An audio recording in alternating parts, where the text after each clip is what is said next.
regarding polling. And really, because polling as a concept can get summed up very quickly. The idea that you ask individuals what their public opinion is, or you ask their individuals how they feel on an issue, you take in that information and you divide it up, provide percentages. 60%, 40%, 60% feel this way, 40% feel that way. It's an easy concept to understand. What I wanted to get through to you that the text doesn't really go into is that it's also a manipulative tool. Somebody had said, and the old quip is that 78% of all facts are made up on the spot. And then you're supposed to go, was that one of the made-up facts? Yeah, exactly. That's who knows how many are made up on the spot. But that's the kind of information that gets thrown out. And then because of that, there's some legitimacy, that there's some credence, some weight added to what somebody says when they throw a figure behind it, and you really don't know how legitimate that figure is or not. We assume it is. We assume generally that people are truthful individuals. And even if they do pull out some polling information, they could point to a poll and say, hey, there was a poll done by this institution. Who funded that poll? Who scored that poll? In other words, who came up with the numbers? What were the questions asked that led to those numbers? Those are all questions that are actually important to getting behind information like, that's used to try to sway you one way or another. So that was the thing that I wanted to make sure that you got out of, at least regarding the polling, the public opinion, is that process can be, and actually it is, very manipulative.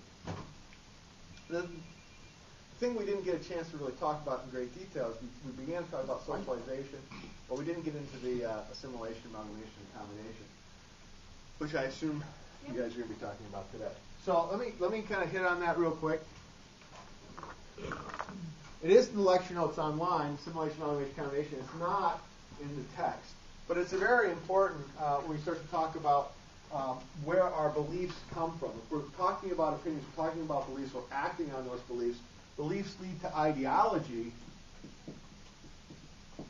right? Beliefs taken together, comprehensive set of beliefs, right? If we say comprehensive set, we would say that, for example, these are all my political beliefs. All right, I got this belief, I got this belief, I got this belief about politics, about the role of government. Take all those beliefs together, that's when you get into ideology. So beliefs taken together gives you an ideology. The question is, where do these beliefs come from? And that's where we got into the discussion regarding socialization. Where do any of our beliefs come from? We're not born with a set of beliefs, so where do any of our beliefs come from?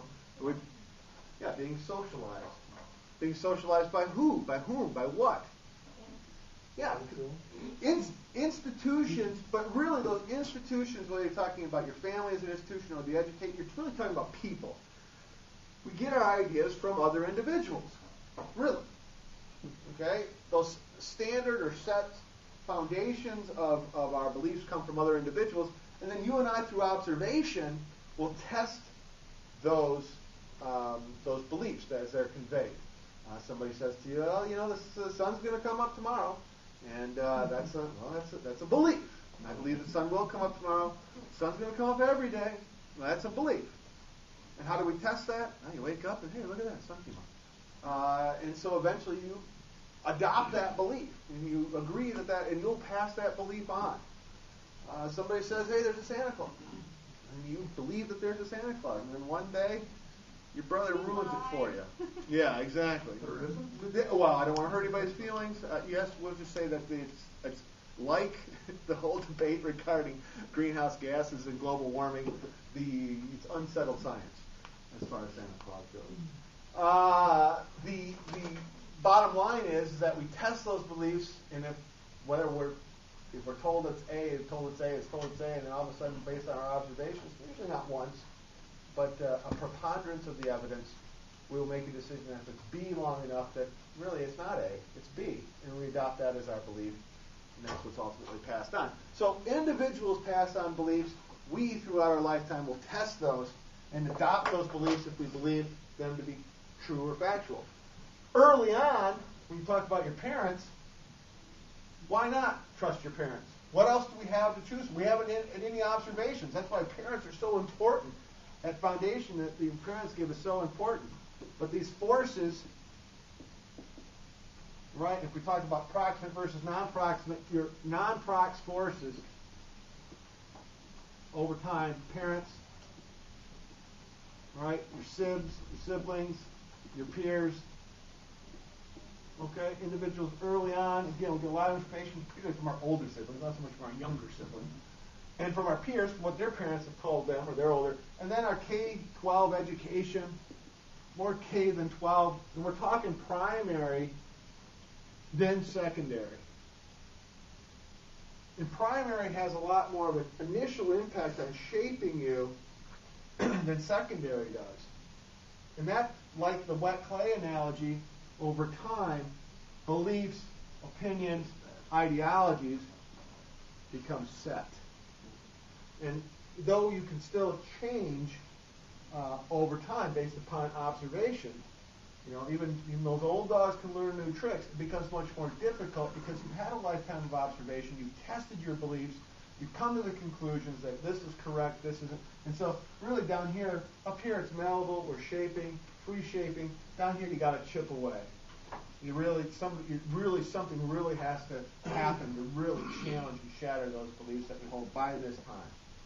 Not necessarily by the time you graduate from high school, but as we get into the secondary beliefs. Beyond high school, after you get through, college and you choose a job, the people that you work with, the people you go to school with, over time, it becomes much more, the ability to shape those beliefs is reduced. And then eventually, what I like to say is we then take our beliefs and we associate with other individuals who share those beliefs. That is a natural phenomenon. Individuals flock, birds of a feather flock together. Individuals of shared beliefs or shared interests, the shared beliefs, shared ideologies also flock together. And the outcome from that are interest groups, groups of interest, groups of shared interest groups, which is chapter 7, or political parties. Right? Individuals of like ideology on political issues will come together. That's how political parties are formed. Okay? And you're not really shaping beliefs at this point in time as much as you are taking the beliefs that you have honed, these ideologies that you've come to adopt as yours, and then seeking out other like-minded individuals and using those individuals, the number of individuals, to have some type of an action. Okay? So groups of interest have a fancy way of saying interest group.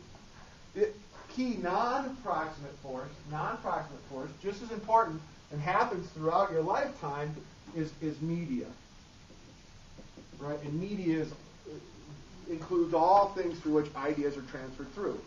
Your textbook, television, radio, newspapers, billboards, those are all types of media. Mediums, again, through which something is transferred through. And media, again, is important in terms of shaping our beliefs along the way. Perception really becomes, perception becomes reality through what we see in media. How trustworthy, that's why it's important that your media sources be trusted sources. Not that we shouldn't always challenge what we're told, whether it's through your educators, from your siblings certainly, from your peers as well. We should probably at some point in time challenge what our parents know as we get older, because parents don't know everything. They may have been there, done that, and give you that anecdotal that I've seen this before, I'm telling you what to my bet, but they don't know everything. At some point in time, they should also be challenged on the more heady issues, particularly regarding government and Santa Claus. So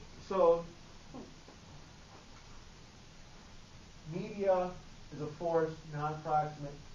The proximate forces include the people that you have direct contact with, and those grouped together is where we get our beliefs from, which are then pinged through observation, tested, and eventually, over time, we begin to settle on specific beliefs, giving us our ideologies, and from those ideologies, particularly when talking about politics, we move towards interest groups and political parties.